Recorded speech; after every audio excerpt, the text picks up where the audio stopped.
Welcome to Let's Talk Kids. I'm Mary Coogan, President and CEO of Advocates for Children of New Jersey and the host of Let's Talk Kids, a video podcast featuring conversations with policymakers, community partners, and experts on issues impacting children and youth. And today I'm pleased to be joined by David Sims, who actually has retired after about 38 years, close to 40 years of experience in child protective services, both starting, I guess, as a caseworker, but also eventually becoming the area office director for both Union County at one point and then Essex County, and also having done 4, maybe 5 years actually working in Trenton and in charge of program operations. Right. So he has really worked in many parts of the state, but in all aspects of child protective services in New Jersey.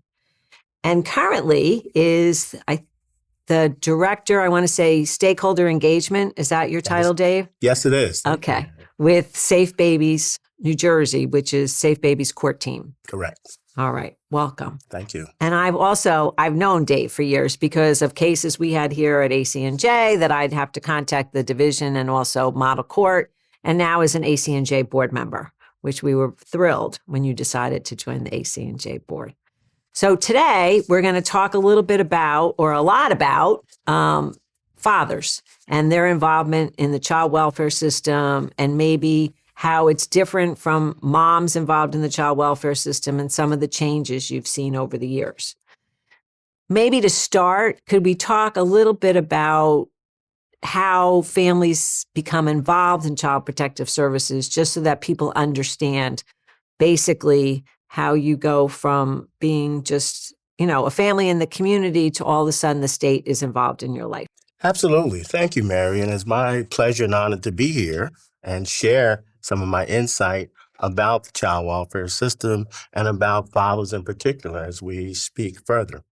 As we all know, State Central Registry is the hotline number for the Department of Children and Families, Division of Child Abuse and Neglect, and a family or anyone can contact the hotline number.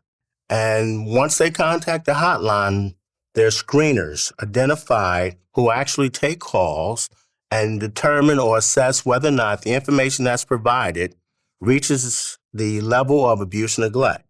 So initially, it's all allegations, and based on the screener and the assistance of his or her supervisor, they assess whether or not the information received about a family, about a child in particular, reaches the level of abuse and neglect. Also, DCF has what we call child welfare referrals. So someone can contact the hotline and ask for support and services, of which is not an allegation of abuse and neglect, but it's considered a child welfare referral. Once that information received and there's no indication of abuse and neglect within that referral, then that gets assigned separately and not assigned as an abuse and neglect report. So we have reports and we have referrals that come into the hotline. So a family, I could call the hotline for services for my own family if I'm in need, if I'm homeless or I'm just struggling. Is that? That is absolutely correct. You can call the hotline, or a neighbor, a doctor, anyone else can call the hotline. Oftentimes, child welfare referrals are where folks are looking for supports to help them stabilize their situation within the family. And therefore, the division is responsible for trying to assist them with a referral. And it can be done a couple of ways. One is called information and referral. So the screener can actually take the information and contact and return back to the caller to say, here are some resources available to you within your community where you can receive counseling, for example. On the other hand, if anything is indicated within that information they receive that reaches a level of an allegation of abuse and neglect, then that gets assigned differently and not considered an I&R. How often do parents call on themselves? Well, you'd be surprised. Parents call often on themselves because the state really only has one major number to call in order to obtain services. Folks are sometimes fearful of calling the hotline because the word is that this is abuse and neglect hotline number, and what may happen if I call this particular number. But once the community and others learn that DCF actually offers supportive services to families and not just investigate allegations of abuse and neglect, then they become more comfortable for reaching out to make that phone call. Wow. And all these years, you hear people call, but that amount of people calling on themselves is kind of sad. Absolutely. So, okay, so you have the child welfare, so I might have called it myself. But let's say my neighbor or the teacher of my kids has some concern about my children. That's the call to the hotline that then goes to an investigator? That is the call to the hotline that goes to an investigator. And if it's determined that it gets coded as either abuse, neglect, are the two major codings that's provided to a report that comes in. Once the screening supervisor signs off, it is automatically transitioned or transmitted to one of the local offices within that community or catchment area where the family resides. And it gets assigned to an investigator to investigate the allegations that are of abuse and neglect. And then does somebody come out from an office near my house? Yes, an investigator or a child welfare worker is assigned that particular report from the community that you reside and come to your house to actually interview you in reference to the allegations that have been provided. They also continue the investigation by interviewing all other parties, such as the school, such as the doctor, such as anyone else who may be involved within the family, to try and get a thorough picture of what may be happening with this particular family, what the needs are, and whether or not there's some validity to the allegations that's presented. So let's say I currently don't live with the father of my children. How would he get involved in this process, or would he even be involved in this process?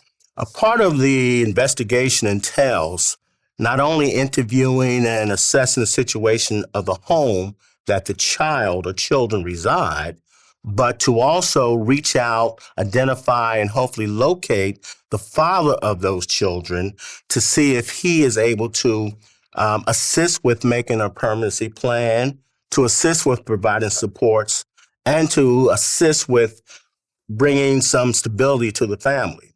So efforts are being made by the caseworker or an investigator to reach out to the fathers, even if they don't live in a home. Sometimes children are residing with the fathers and the mother's not in the home. So the responsibility is to reach out to those mothers as well. So you mentioned, what's a permanency plan? Good question. We're now taking this investigation further to the point where a child may have been removed from the home. There are times when the division, the caseworker, continues to work with families in home. And stability, permanency is there because the children remain in the home. There are times when the abuse and neglect is so serious or severe and the child or children are unsafe. And if that's the case, there may be a need to remove a child or children from their bio parent and place them in a foster home or a resource home. Mm-hmm.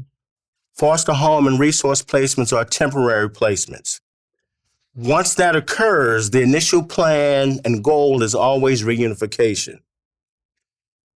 The division is working with the parent and the children to provide supportive services in an effort to have the children reunited with their bio parent. If for some reason, after a period of time, that cannot happen, another permanency plan needs to be identified. It may be assessed that with all the supports and services, reunification is not feasible. Therefore, the law requires the division to come up with identifying another permanency plan for the children. Two major goals and permanency plans for children if reunification is not feasible are kinship legal guardianship or adoption. Okay. So the permanency plan is really how we're going to get to whatever the goal is of the case. That is correct. And then everybody's supposed to be working towards that. Everybody's supposed to be working diligently towards a reunification plan in the beginning of the case. All efforts should be put forth. All services should be identified to support a reunification plan for children to be reunited with their bio parents. So let's say I have 3 kids and whatever happened is serious. Because from what you're saying is, in most cases, kids are not removed from their parents. Correct. Right. So, but let's say my kids have been removed. I'm not with the dad. So the division has an obligation to go find him, right? And he's going to be part of the permanency planning? Absolutely. Okay. The division has an obligation to try and find out first who the father is, if that information has not been shared or identified. And the division is currently using different techniques, not only the information from the mother, but the division also initiates what we call a legal litigation search in an effort to find that father, and continue to utilize social media, Facebook, to identify that father in an effort to assess whether or not that father is able to provide a permanency plan or participate in a permanency plan for his children.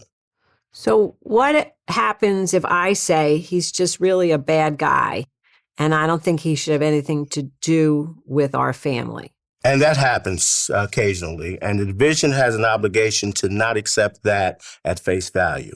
It is the division's responsibility to actually make their own assessment of the father and his ability to parent or his ability to participate and provide a permanency plan for his children or child. In your experience, how well do we do that consistently? We have made tremendous progress and improvement with the searching of dads. Social media has come into play, and Facebook, that has contributed. Initially, it was just a legal litigation search, and occasionally we would locate the fathers.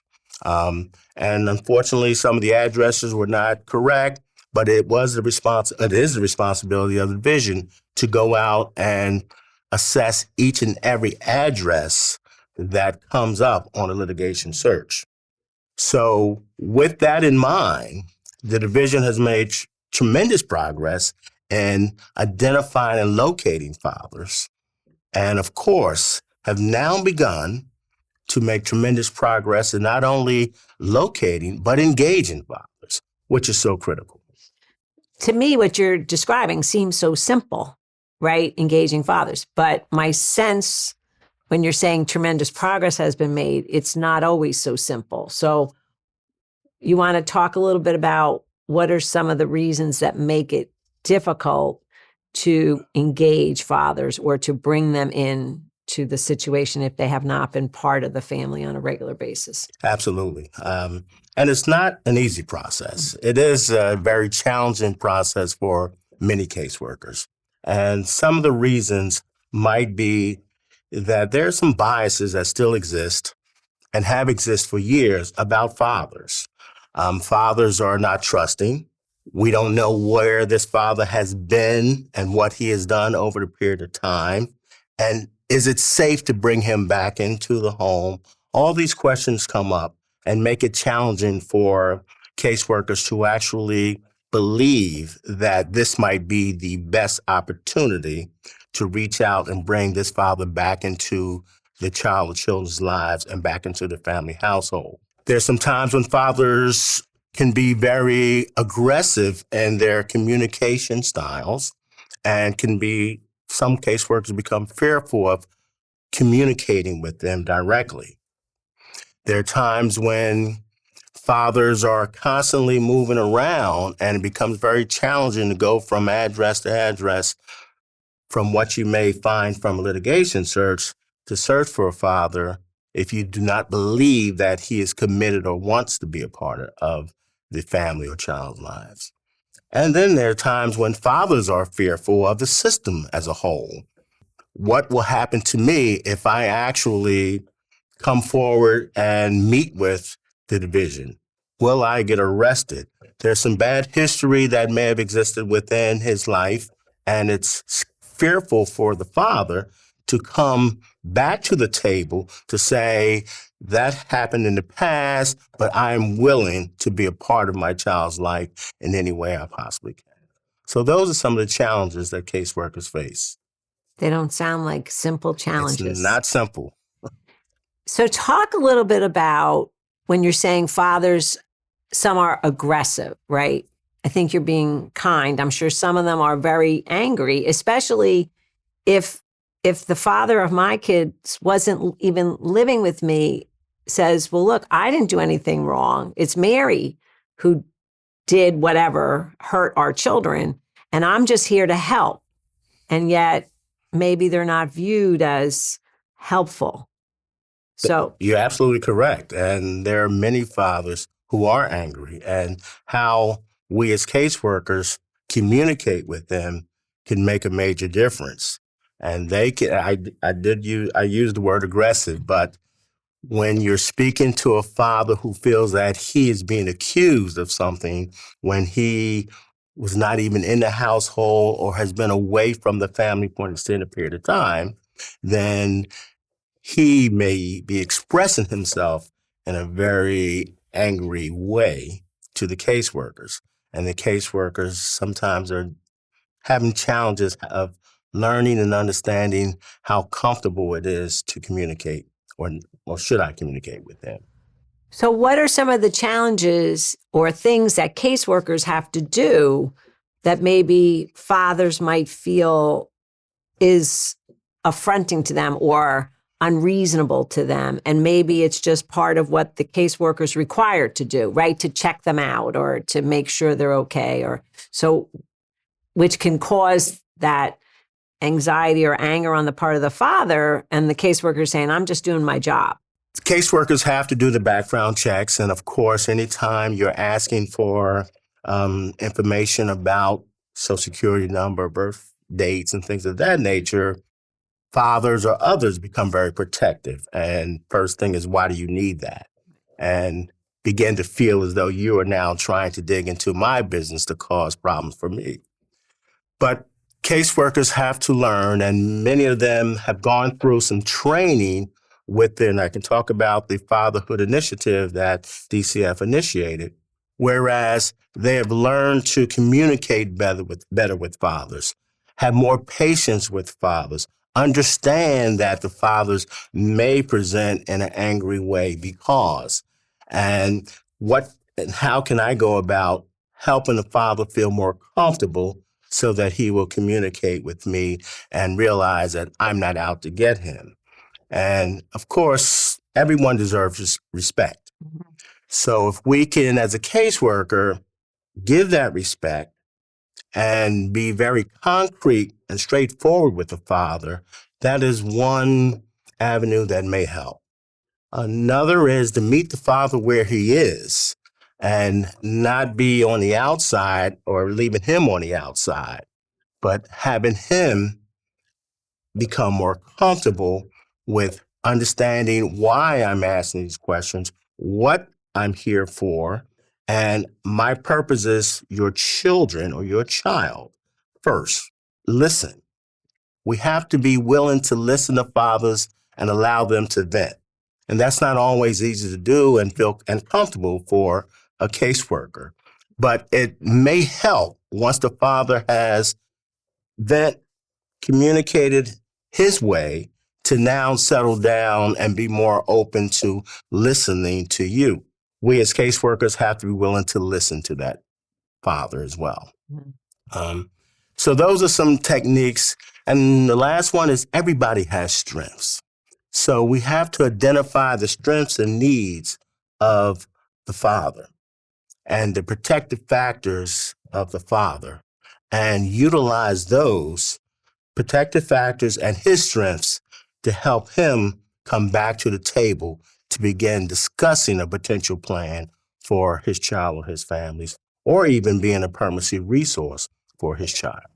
Doesn't sound like it's an easy job. And I know sometimes I say to people, one of the worst jobs sometimes is it caseworker for the Division of Child Protection and Permanency, because everyone's angry at you, right? And you're still supposed to be calm, cool, forward thinking, as you said, strength based. It's hard. Yes. So you said something about some fathers initiatives. You want to talk a little bit about what those are?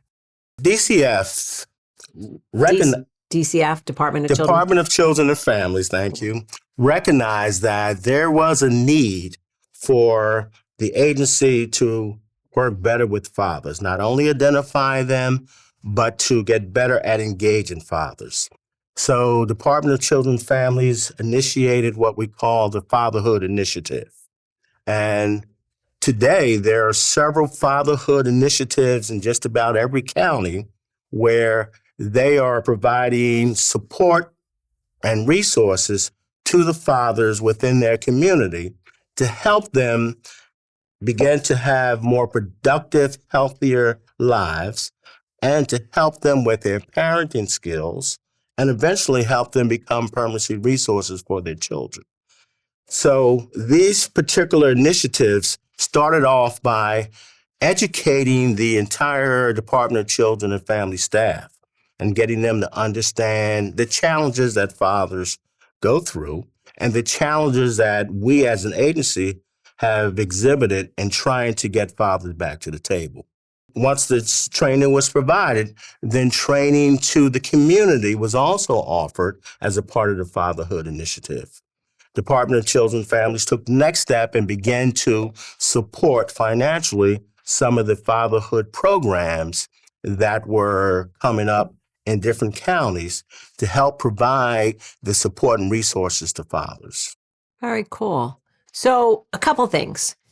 In terms of, do fathers just join these community groups, or do they get referred there, or how do they get involved? Most fathers aren't just stepping up to the plate and saying, I'm going. Oftentimes they are referred by the caseworker or other community folks who are very much aware of the fatherhood programs and fatherhood initiatives.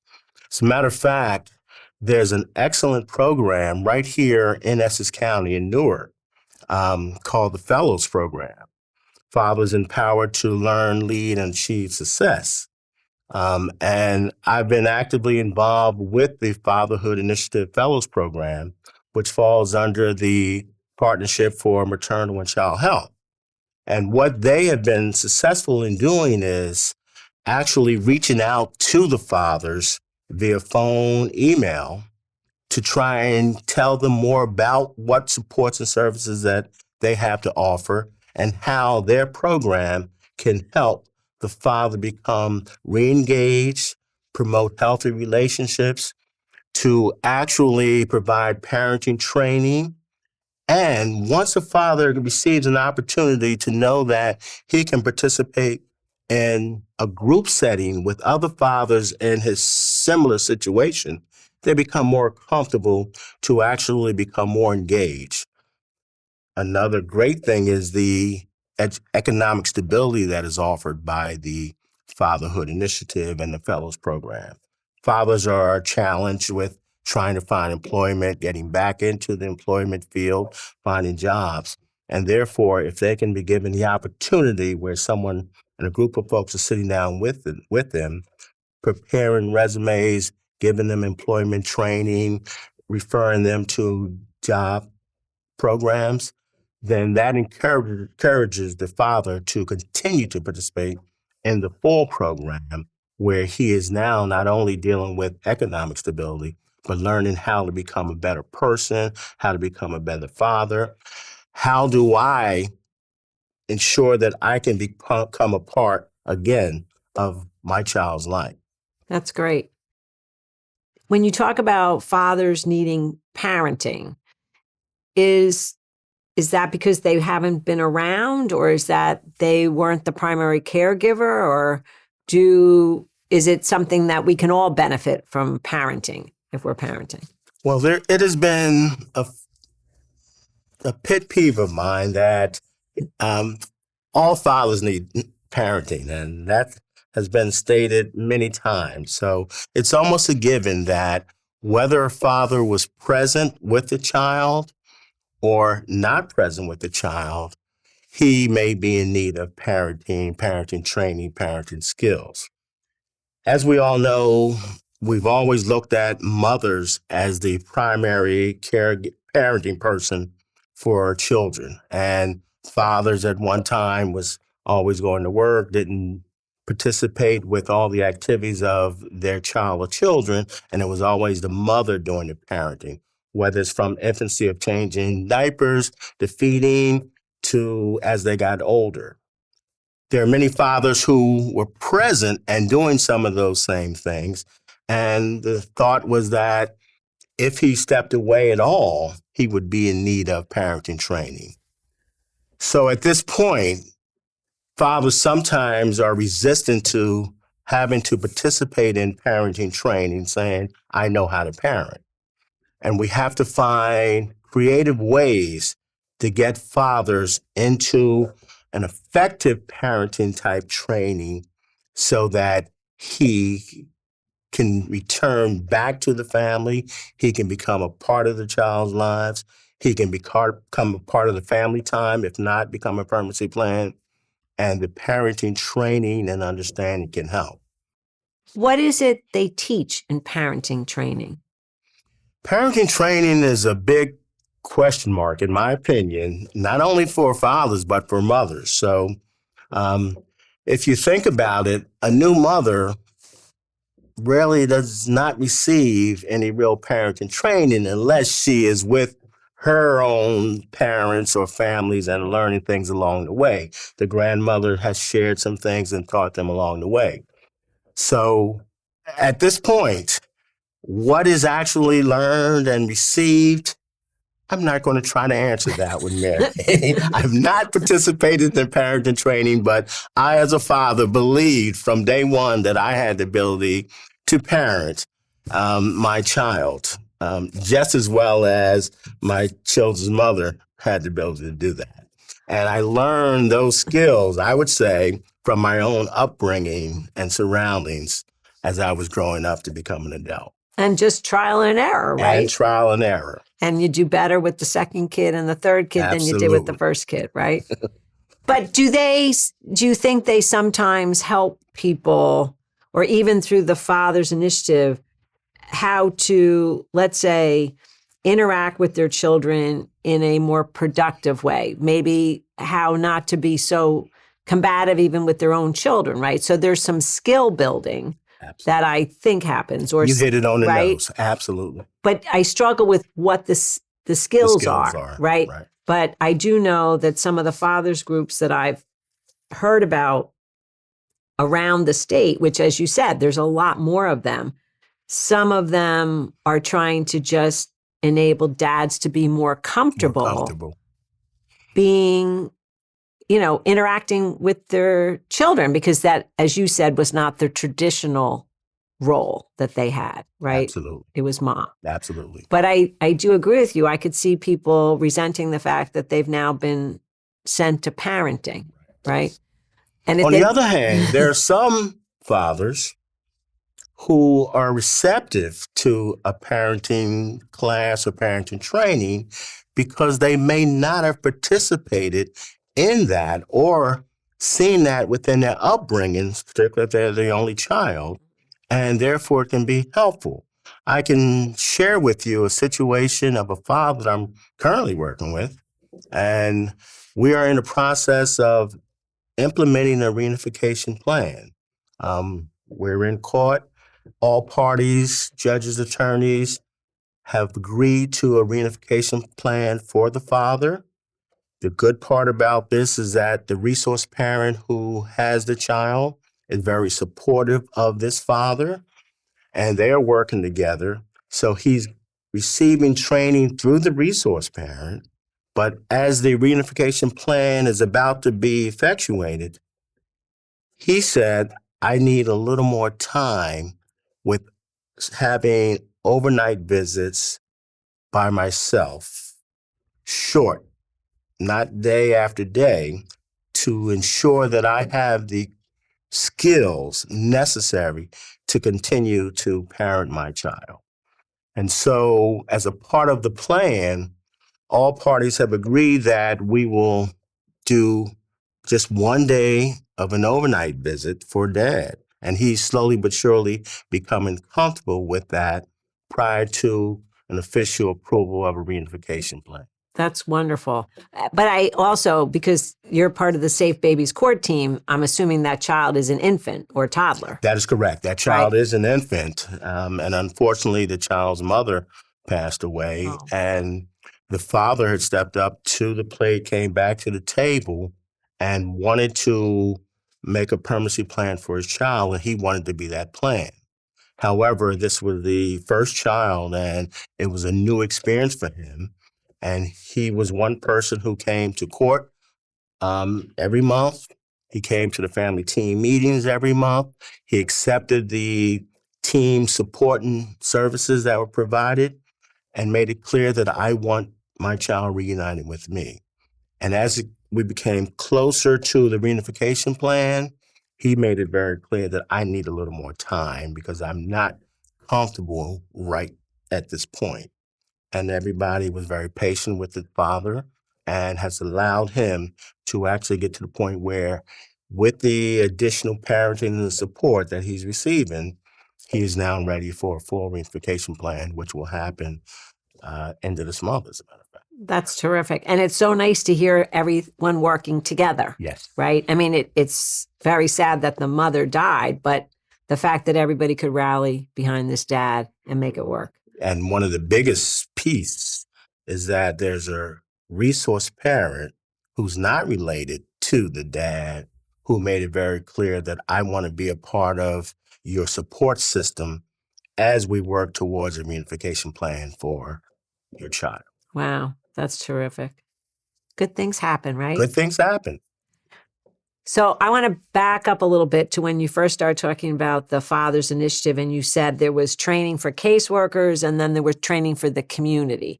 So I'm thinking that's the other, what we call stakeholders in child protective services. Who else is part of that community? Is that the judges, attorneys? Yes, that community, the child protective service community, is huge. It consists of their caseworkers, supervisors, casework supervisors, and local office managers in a local office. Every local office has those individuals. Also within the local office that works within the child protective system are domestic violence liaisons, child health nurses, and others. So every local office across the state has an array of individuals and a team that is responsible for the child protection for children. Okay. On the outside of a local office, we have, of course, the judges, we have the attorneys, the child's attorney, the parent attorney, the division's attorney. We have CASA, court-appointed special advocates, also involved. We have providers who are actively involved in helping the families resolve or improve the situation that they may have encountered to get to the point where they can reach a suitable level of stability. So it's a huge array of individuals who are actively involved with the child protective system. And most importantly, and we as DCF, Department of Children and Families, stress over and over, is the support system for every individual. It is so important for everyone to have a support system to help them get over the hurdles. We cannot do this alone. Individuals cannot do this alone. So it's important to be able to have someone to help you as your support system. And we, as caseworkers and DCP&P workers, are actively trying to help parents identify their support system to help them manage the challenges that they're currently facing. It's my understanding that in more recent years, the numbers of families involved with division is less than when you and I first got involved in the child welfare system. but also a significant reduction in the number of children living in foster care. Absolutely. That also, to me, translates that we have been able to serve more families at home because we don't want to cause the additional trauma of removing a child from their family, right? So that the families where a child is removed probably have more serious issues or complications, right? So you talked about providers. So what are some of those providers? What do some of them do? And you're absolutely correct. The division has made tremendous progress with working with in-home families and ensuring that the supports are provided, the services are provided to keep families together.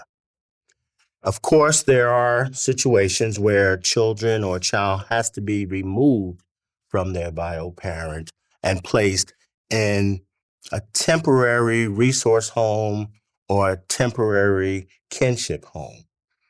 The best scenario is to try and identify a relative or kin if a child has to be removed from their bio parent, as children fare better when they're with kin.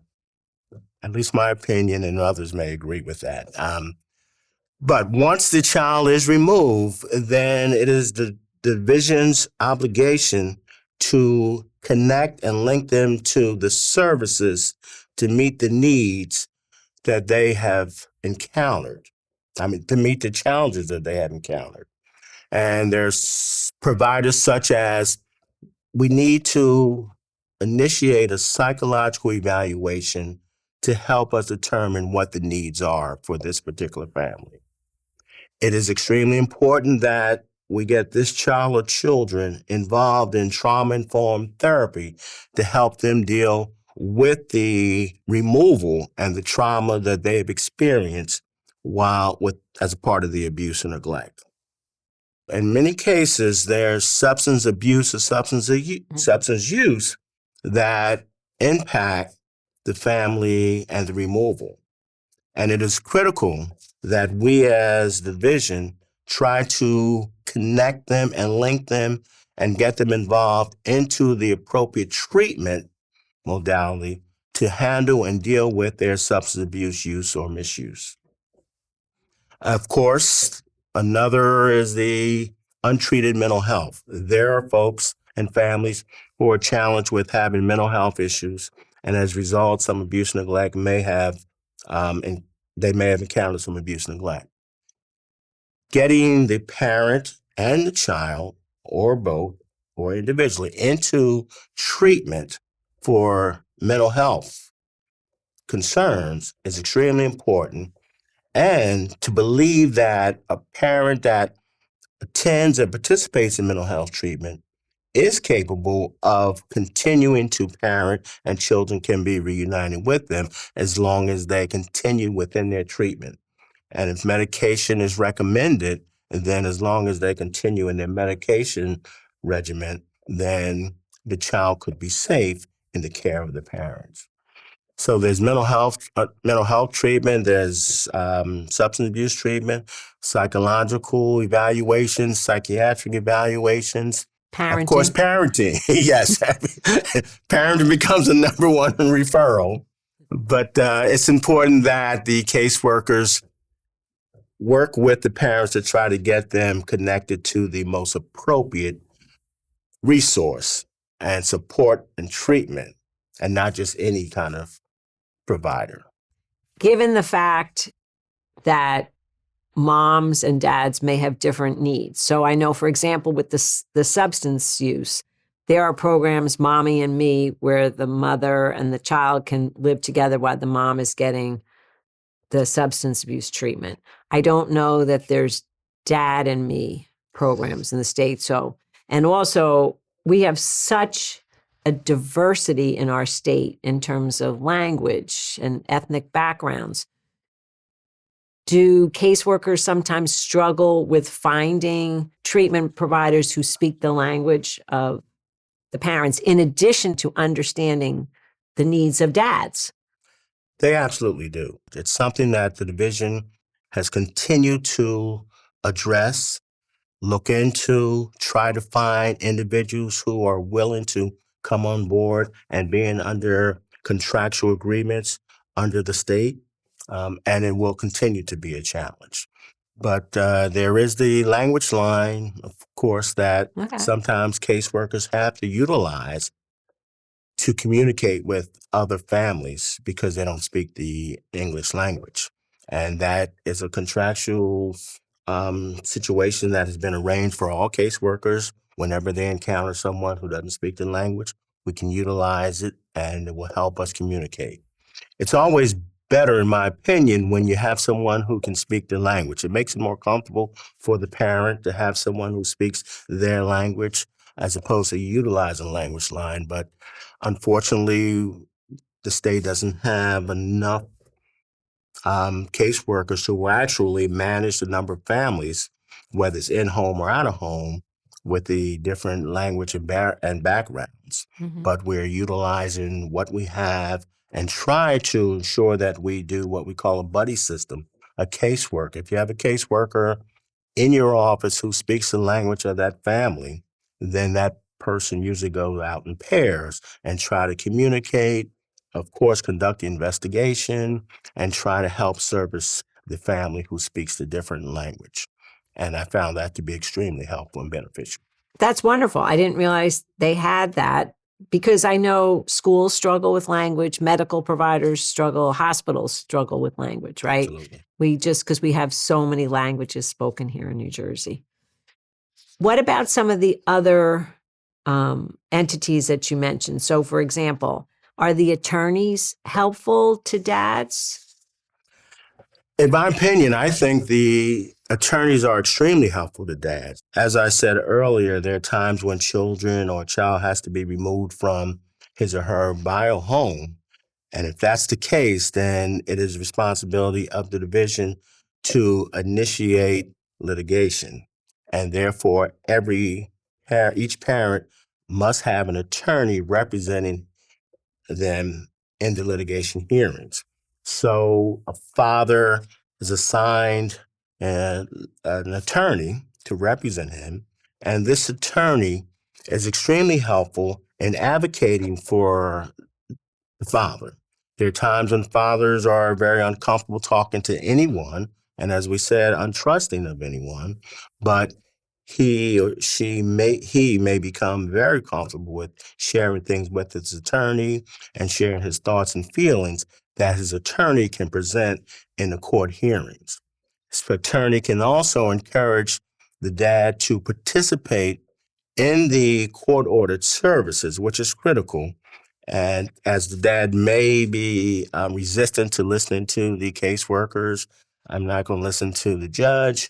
However, the attorney being able to sit down with the dad and explaining to him the necessary steps that we must take in order to address the trauma as well as address the reunification plan or the permanency plan for your child is A, B, and C. And therefore, there are times when dads are more receptive to participating in those treatment services with the provider once his attorney has sit down and reassured him that we're going to do everything we possibly can to represent you in the best interest of your child. So my sense is some of these attorneys through the Office of Parental Representation, they're full-time involved in this case type, right? So they develop an expertise and relationship, and they have a better understanding of some of the unique needs of these dads and the moms, right? They Absolutely. represent the moms too. And many of them know exactly, because they've been involved, what the division is expecting and looking for, and communicate with the division's attorney to help make this a smoother process for the dads. And then you mentioned, so the judges, do you think over the years through training or just more experienced judges have a better appreciation for some of the struggles that these fathers have? I truly do believe that there's been a tremendous change in the thinking that judges have about fathers. But that is no different than anyone else and what we perceived fathers to be in the past. But with the transformation of the child welfare system and the focus on the fatherhood initiatives and that fathers are important too, the judges have begun to have a different mindset and views of fathers, and that fathers can actually parent and be a permanency plan for their children. Therefore, we need to make sure that that is a potential resource and plan on the table. And many of these fathers also have relatives, right? Absolutely. That I think in the past, the system tended to go to mom's relatives if mom wasn't able to take care of the kids, not necessarily the paternal side. That's absolutely correct. And sometimes in the past, some paternal relatives were not even pursued or searched for in their efforts to become a part of the child's permanency plan. But I think with the transformation, with the changes, with the fatherhood initiative, communication about fathers as being potential caregivers, and that we should be fair and equitable to fathers as well.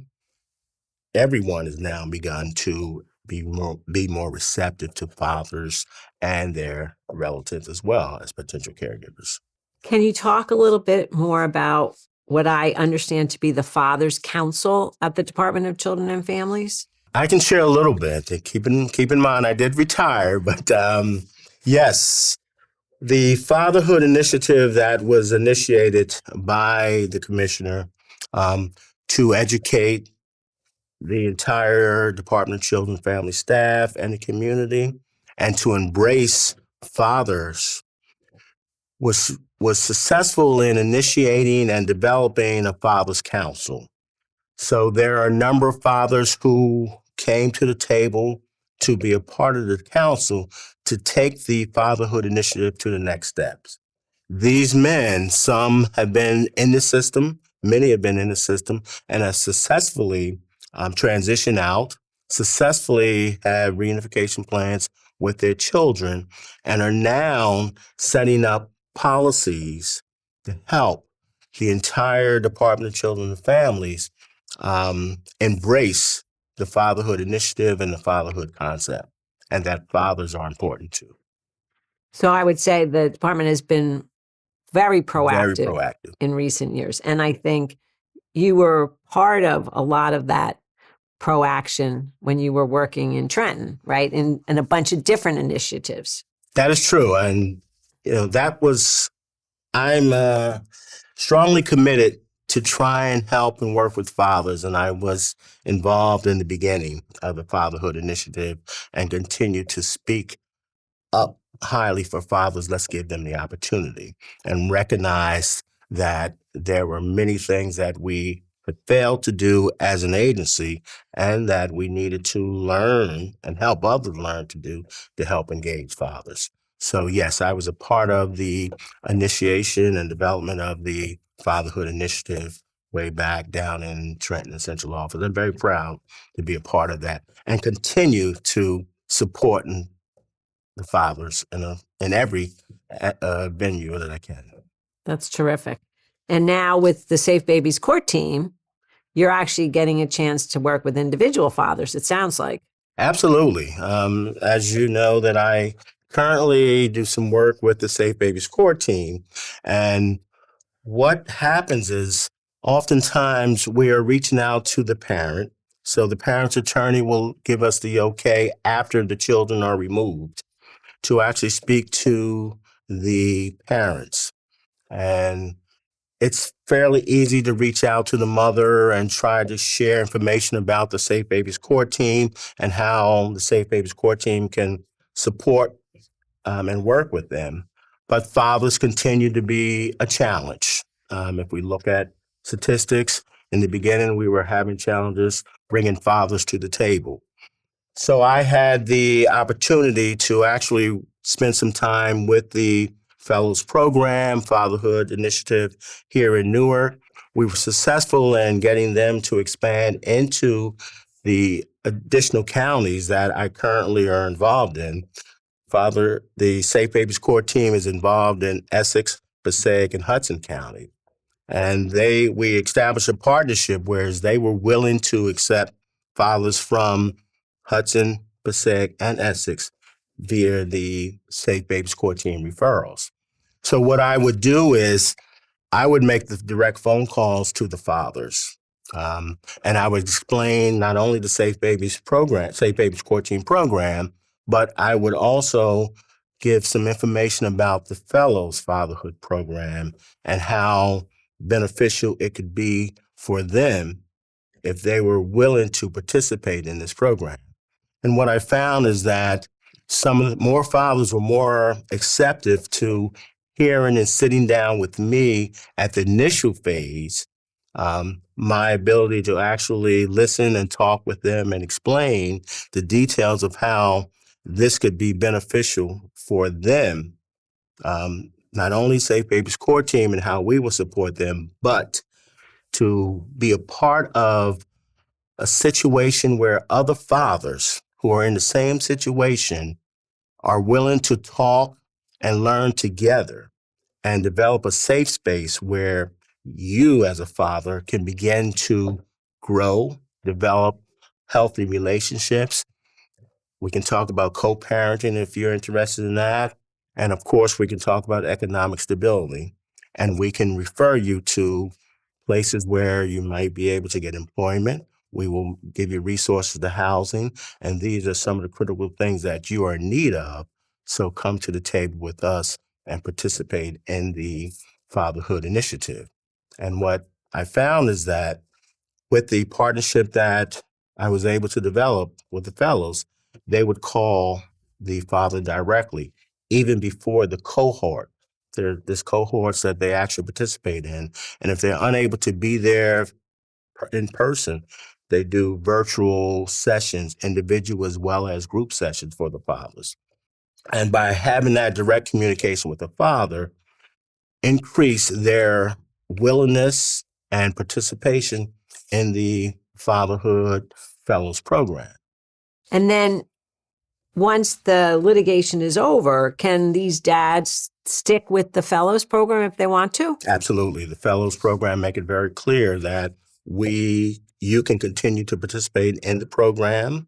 Even you can graduate and receive a certificate. However, if you choose to continue or return, the door is always open and they will place you into a different cohort, and you will continue to become a part of the Fatherhood Initiative. You always have someone to reach out to, communicate, and obtain resources should you need them, even after litigation is over. Because I'm thinking, given the fact that some of the stressors on these families, even when they're back together, having kind of a wraparound support system is really critical for the ultimate success. Absolutely. And that's what the Fatherhood Initiative and Fatherhood Fellows Program will do for them, provide that support system around them. Even if reunification occurs or it doesn't occur, the fathers are still in need of having someone to talk to, communicate, because what we're striving for is to ensure that a father at least comes back into a child's life if he is unable to actually provide a permanency plan or be a caregiver. So family time is very critical. So learning how to communicate with my child, how to participate in increased family time is something that is continuous for the father within these particular programs, and this one in particular. Would they help a dad that maybe was in prison for a couple of years and is now coming back to a situation that may be drastically different from when they entered prison? They absolutely will. As a matter of fact, they service any father as long as he has a child from the age of 0 to 24. Oh. So 18 and up. And it doesn't have to be a father. It could be a grandfather. It could be an uncle. But if you have a child from the age of 0 to 24, you're eligible to participate and receive supportive services from the Fellows Fatherhood Program. So how does a dad find the Fellows Program? You don't necessarily have to have your children taken away by the division, right? No. So how would they find the Fellows Program? Unless you want to give your number, Dave. No. Referrals can be made by anyone to the Fellows Fatherhood Program. And it's listed on the website. If you go on there, you'll actually see information about the particular fellows, fathers empowered to learn, lead, and achieve success, and a phone number that anyone can actually call or have the father make the phone call to actually become involved in the program. So, and you don't have to be involved in the child welfare system at all as any father. Right now, the particular fellows program is only able to manage the 3 counties, Essex, Hudson, and Passaic at this time, hoping to grow further. But there are other fatherhood initiatives in other counties where there are resources available for those fathers in need.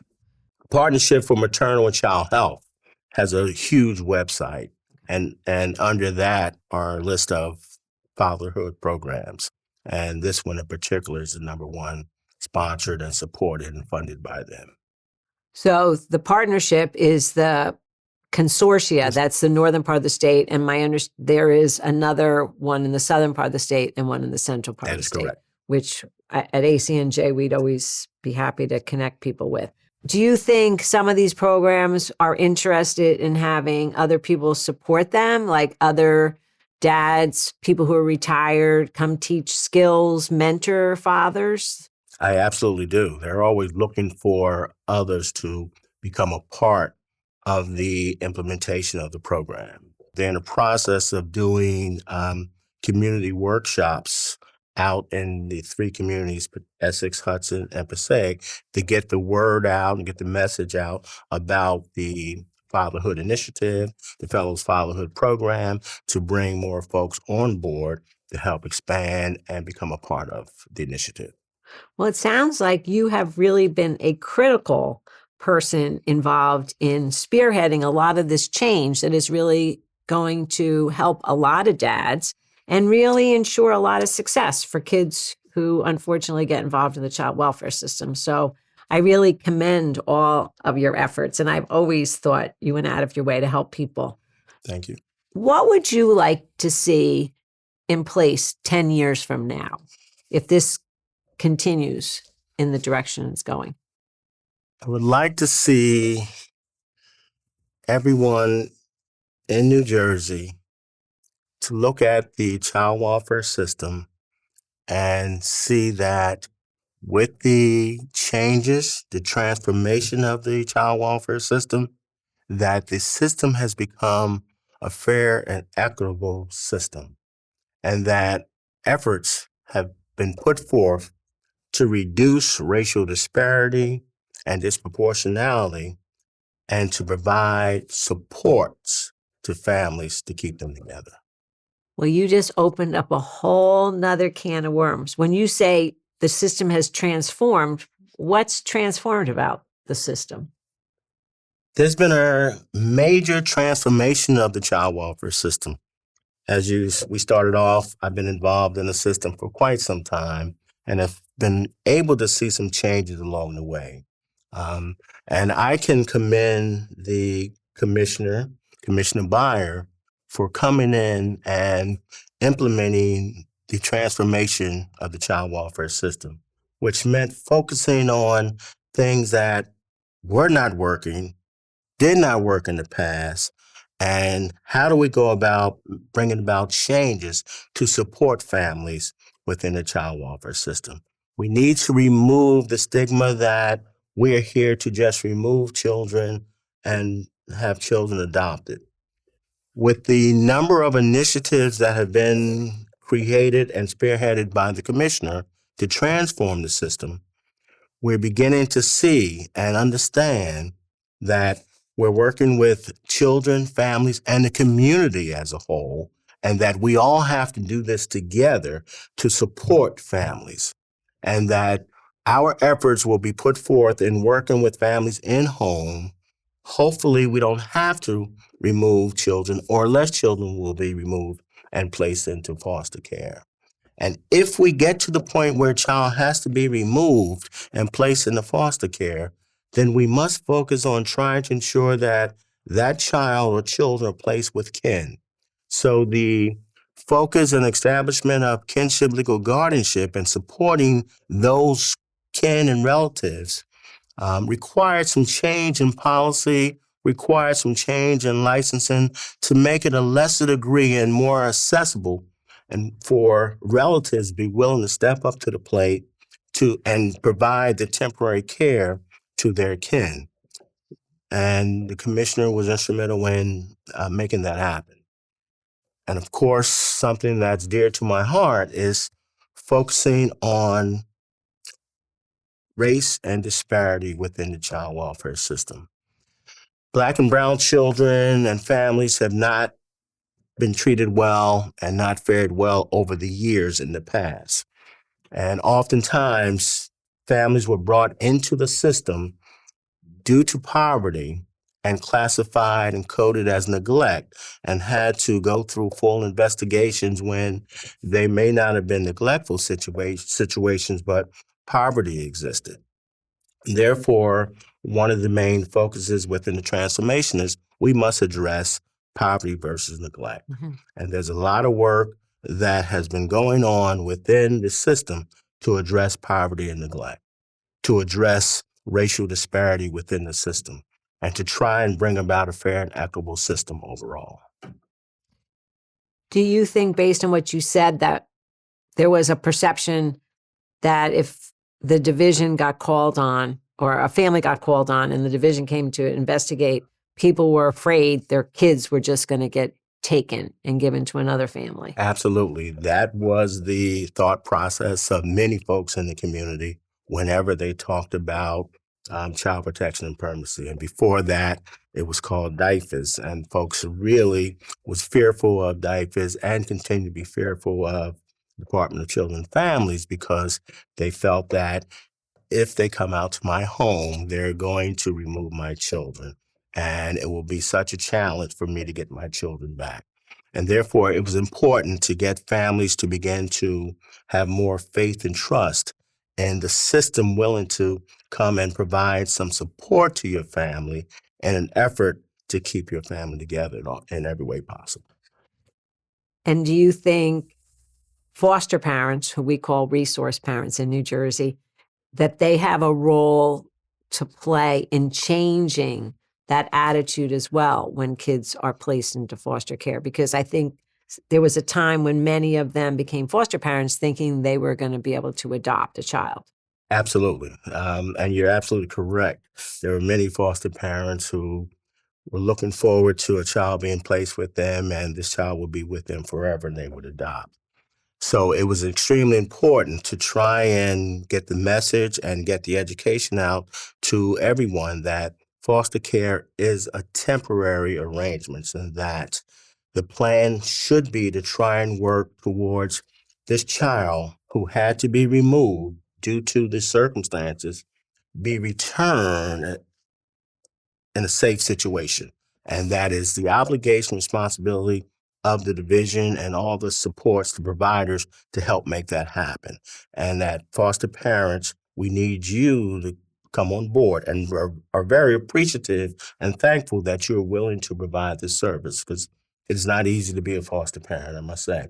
But to be able to work collaboratively with the bio parent is something that was new and different and became a part of the transformation.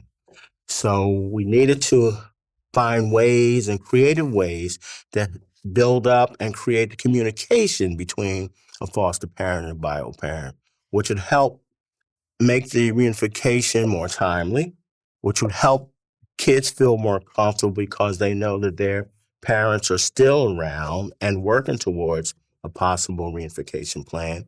And the bio parents could provide things that the resource parent never knew or had no idea about the child, which would help that child become more comfortable and handle the trauma that he or she has experienced being away from their parents.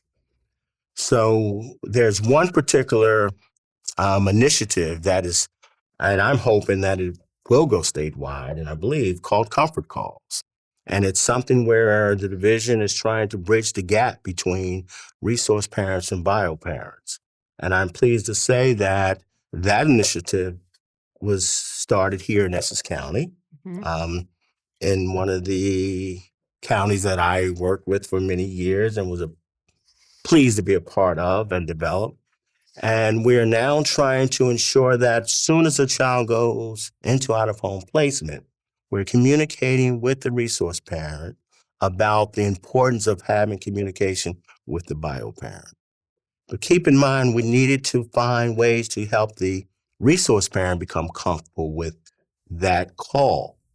So as a part of training new resource parents, and provided within the training process of seasoned resource parents, we implemented a special bridge the gap for resource parents and bio parents to actually communicate and have regular calls, weekly calls about the child. That was not an easy process in the beginning because, of course, not only are the resource parents somewhat fearful, but there are some caseworkers who were somewhat fearful that this could not work, that if the bio parent found out where the resource parent lived, that could cause a problem. So a number of things continue to surface that created barriers. But we began to work through those, finding ways to make phone calls without the number of the resource parent being provided to the bio parent. So that covered that piece of it. And to say, let's do this together, if you like, the phone call, till you get to the point where you're comfortable having that phone call with the bio parent and the mother. So there were some specialists assigned to the resource units to help navigate that communication. And I'm pleased to say that it's working effectively. It has now been presented to central office and other counties, and we're hoping that it will roll out and become a part of the entire child welfare system and the process within a removal of a child. Well, I think you're being a little modest because I think you gave the green light I, when you were an area director saying this will happen in Essex County. And I remember hearing training, and I can't remember what state. There was another state that did comfort calls, and they came to New Jersey. We had a virtual call, and they explained it. And they were just surprised that we didn't routinely introduce the foster parent with the parent. I think historically in New Jersey, foster parents hear the worst about the parents and think, well, if your child had to come into foster care, you must have done something horrible. And so they view their role as protecting the child. And then you have the parent thinking that the foster parent is trying to steal their child. So right from the get-go, there's no trust, right? Absolutely. And I do remember them saying is the sooner you could have some type of conversation, even if it's about what does my child like to eat? Do they have a favorite stuffed animal? You can start to humanize people, right? But it was such a struggle to get people from their comfort zones to say, I'm even willing to engage in this. And I think it's wonderful that it's still going on. I think it's terrific. Kudos to you for letting your staff say, go forward with my blessing and we'll figure it out, right? Because I think even some of the attorneys objected because they were afraid someone might say something that could true. be used against them, right? Yes. So I think, the system has a lot of barriers built in to it for reasons of what the law requires or because you're in litigation. And yet it does a disservice to parents and foster parents who actually probably would get along Absolutely. if they knew each other. If they knew each other, yes. Right? Yep. So it takes a lot of ongoing communication with the staff, with the resource parent and the bio parent. So it's not like you just throw it out there and let's make the phone call. We have to prepare people and help them become comfortable with that phone call. And once they make that first or second phone call, then they begin to feel more comfortable and talk about the child and children in their care, what they like and what they don't like, and help to ensure that this becomes one placement only for that child as we work towards a reunification plan. And then we were successful in taking it to the next steps where the attorneys were embracing the concept and took it on to say, let's make this a reality for just about any child that goes into out-of-home placement. So I'd like to thank the attorneys here in Essex County who embraced the concept, and we've continued to move forward with it. It's interesting to me because I think it's so much better for the children involved who obviously are scared and need to feel comfortable, safe where they are, and that they will get to talk to their parents. Again, I'm sure there are plenty of cases in which it would not be appropriate given whatever happened to the child. And I also can totally appreciate the fact that a caseworker may be hesitant because maybe there was another circumstance where they took a risk and they got burned, right? Absolutely. Or it all fell apart. And so they're hesitant to try it again. But to your earlier point, the system is changing in terms of attitude that we should be supportive of parents. Absolutely. Yep.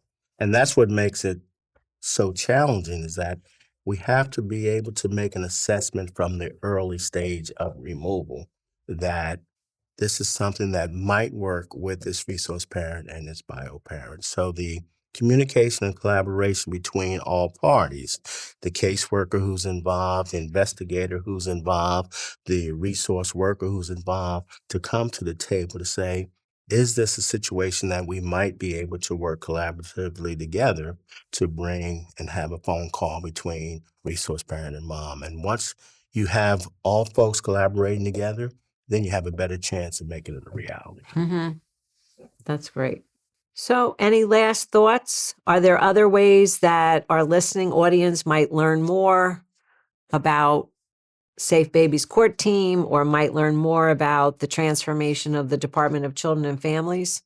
I will just share just a little bit about my current involvement with the Safe Babies Court Team. And I have a passion to work with children and families. And even after retirement, I wanted to stay involved to see how I can continue to work to keep families together, or at least find timely permanency for children. And to have babies and toddlers from 0 to 3 be removed from their bio parents, it is critical to find ways and be creative and get all parties collaborating together so that this child can be returned timely. A baby is transforming from the time he or she comes out of the womb, and we must recognize that there's a lot going on. And to be separated from their bio parent can be traumatic even to a baby. So we have to ensure that we can get this child involved into the appropriate services. Children need to undergo neuropsych evals to help them deal with the trauma. They don't adjust well to being removed from the home, a bio family, because all they touch and feel when they came out was their mother. So this has changed. So everything that's needed for their child is something that the Safe Babies Court Team works with the division in trying to identify, link, and connect those families to the service. And even more importantly is that the parent who now have had their baby removed from them need to be involved in their treatment immediately. Mm-hmm. So our efforts and trial and tribulation is really to support the division. The division does a lot of work. They have a lot of things to do in trying to support families.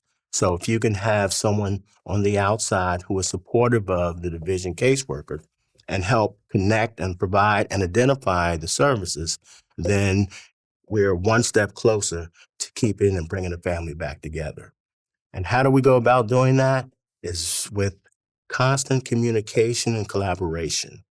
And what is most special is that a family that's involved in the Safe Babies Court Team get to come to a family team meeting once a month.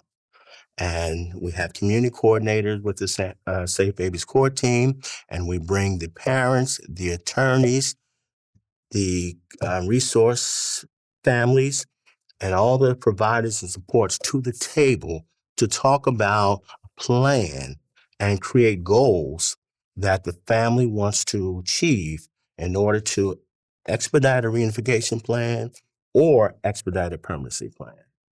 And then not only that, but all this information and all these individuals then have a monthly court hearings. The division usually have every 2 or 3 month court hearings, but to be able to have all parties collaborating together to come to a court hearing and talk about the goals that have been achieved and maybe adjust the goals if necessary each month creates an opportunity where there is a stronger plan that can be created, developed, and effectuated more timely.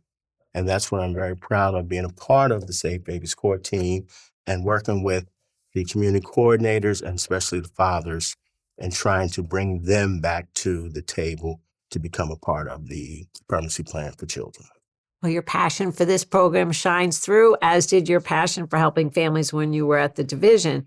I guess I could see some of the other stakeholders saying, well, the division does this anyway, or this is just more meetings. We have to have more court hearings. To your point that typically you have court hearings every 3 months or so, and you're actually bringing everyone together for a month. But it sounds like you see a stronger bonds and the collaboration is stronger when people get together more often right at the beginning. Absolutely.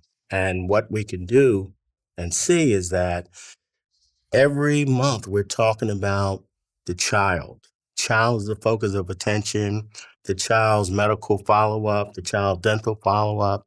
If not, can we get the appointment scheduled? Let's do this together. So the child is never forgotten about, and everything that child is in need of, we're working collaboratively together to make it happen.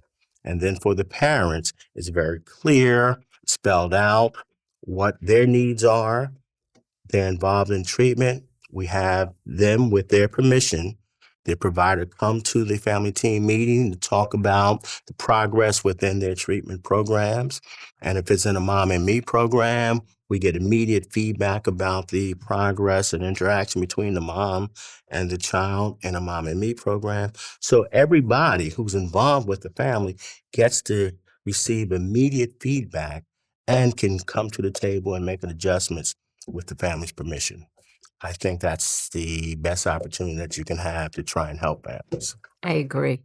And my sense is, because I met Davita Ford, your colleague, who is that community resource person, or she was. Now she's statewide. And my sense from talking to her is that a lot of times the people in that position both have had what we call lived experience, meaning they have a better appreciation than, let's say, I would, of what the parent's going through. But also they may have a better sense of the community resources. That's correct. Right? Or the smaller mentors, or just smaller mom and pop places in the community, or other people, the neighborhood grandma, whatever, who might then become a resource to the parent long term. Absolutely. And Davita Ford, as you mentioned, is the New Jersey state coordinator for the Safe Babies Court team. Phenomenal leader. But we also have a community coordinator that's assigned to each county. And a part of that, their responsibility is to not only facilitate the family team meetings, of which they do a fantastic job, and appear at court hearings, but to also go out into the community to seek and identify other resources that the division may not have or be aware of. And there may not be contractual agreements with those providers, but we try to find ways to bring those providers to the table via other insurance, Medicaid in particular, as the first option. And eventually, hopefully, the division may be able to establish a contractual agreement if it's beneficial statewide for the family. So their job is to go out into the community and ensure that the community services and supports are available right there where the family reside. That's great. And it's to supplement and collaborate with the division. It's not to take Absolutely. over. And that's one point that I'm glad you shared that and stressed. the Safe Babies Core team is here to support and work with you to work with the family. Right. Well, I hope that fathers are feeling more respected and able to get more involved in cases where they've had their children somehow get involved with the Division of Child Protection and Permanency. And I thank you for all you're doing. And I hope that your dream of 10 years happens in 5. Thank you. I hope so as well. Thank you. It's my pleasure. Thank you, Mary. Thank you so much for watching. Visit the description to find out more information about today's conversation. Be sure to leave a like, subscribe, and hit the bell if you enjoyed the video and want to be updated when our newest interviews are released.